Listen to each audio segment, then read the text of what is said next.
and gents, this is Miss Trey That Jim, and you are watching Jim Sport TV. This is about to be a R&B ATL Season 3, Episode 3 recap. Let's dive on into it. So if you saw the first two episodes, y'all know that it was drama between Kiki and Miss Monifa. The drama is because since Monifa has gotten engaged, Kiki says she has not heard from Miss Monifa. But Miss Monifa, which is understandable because last season and the last time you all you ladies were together, it was a lot of drama, and especially at your birthday party. So, needless to say, moving on into the third episode. So, Monifa finally has a sit down with Miss Kiki or whatever. I think that was like the end of the second episode or whatever, going into that. She had a sit down with Miss Girl to let her know, like, you know, you the center of attention and everything is all about you all the time. And then, you know, needless to say, Kiki was feeling some kind of way because she felt like that's not the case and that's not what, you know, she's about. All I have to say is, girlfriend, you look crazy. And she was working my nerve with all these faces. I'm just saying, come on now. I'm going to need for Miss Lady to get it together. It's time to really get it together. For real, serious. Moving on. So, Monifa wants to get lipo. You know, she want to look snatched for her wedding day, which looks like it's going to be taking place in Hawaii. So she's trying to get things together and everything, and her wife to be asked her, you know, do you want to invite Kiki to come to the wedding? And she was like, well, you know, I'm not really sure if I want her to come to our wedding. I'm just going to keep it 100 with you. And the reason to why she felt that way was because she feels like, you know, Kiki, everything's all about her, and you know, I don't want her to clown on my big day because I'm not having it. And which is understandable because you spend a whole lot of money, baby, and ain't nobody got time for that. Moving on. So Kiki at her house or whatever, Kiva, is that your brother's name? Kiva, you was super disrespectful to your mom. It's one thing to keep it real with mama, and it's a whole nother thing entirely to come at your mama like you did. Baby, you cussed your mother from one end of the spectrum to the next. And I'm trying to figure out what you think was okay about that. And then Kiki, you got a nerve. You got the audacity to tell your mom she needs some counseling. You need to be right there next to her getting your head together too. Because something is not really connected upstairs. But your lipstick on your lips at the party from the first episode was cute. And your hair is always bomb.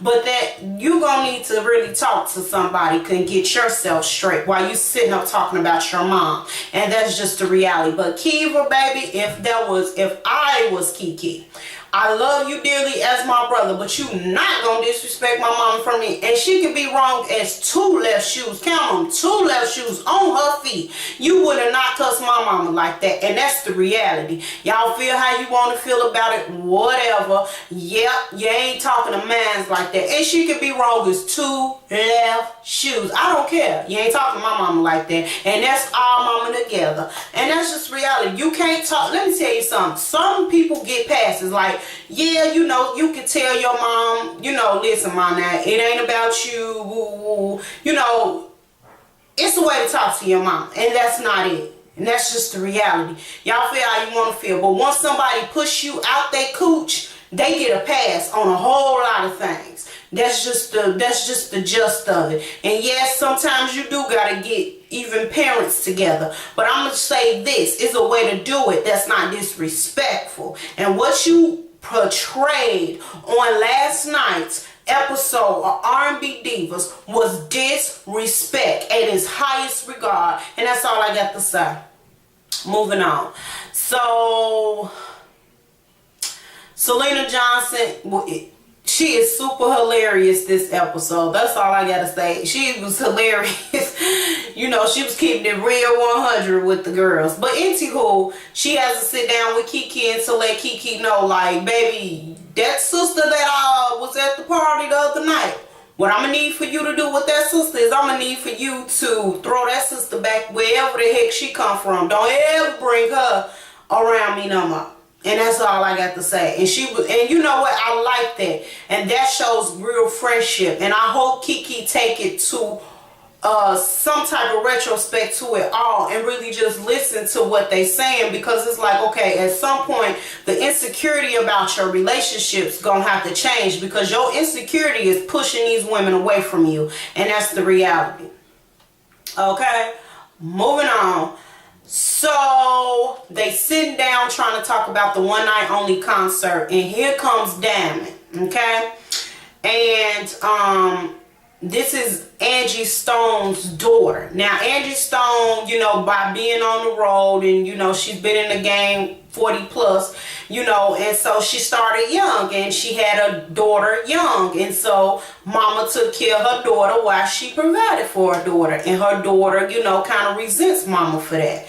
And so, needless to say, Angie Stone sounds like she's trying to really get her relationship with her and her daughter back in order, because it's not in order. And so, she wants to bring her around more. So, they're discussing business, and here walks in Diamond, her daughter.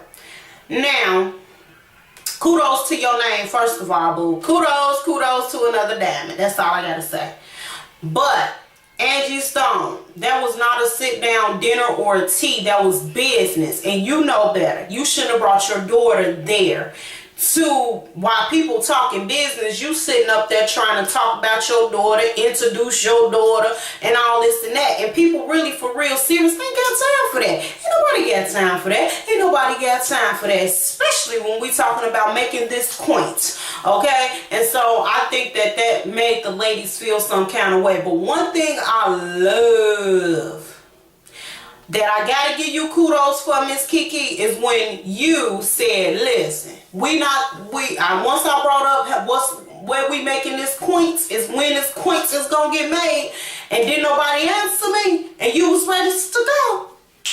Kudos to you, Mamacita, because I'm with you. I'm not going to waste my time. Right now, time is too precious to mistray that gym. You understand me? Time is very precious. And needless to say, since time is so precious, I'm going to need somebody to tell me what kind of points I'm about to make. If I'm not about to make points, then we need to null and void this whole 86, this whole thing. And that's the issue. That's the reality of it all. Moving on. So, all in all, I'm going to watch it again to see the concert and everything. Latavia opens up about being afraid to sing to Miss Monifa.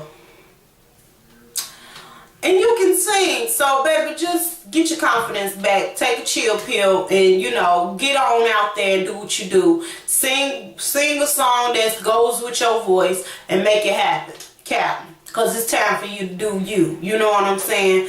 And that's the reality. Don't make Matthew Knows them look like they were right for firing you because you wasn't nothing but a backup singer.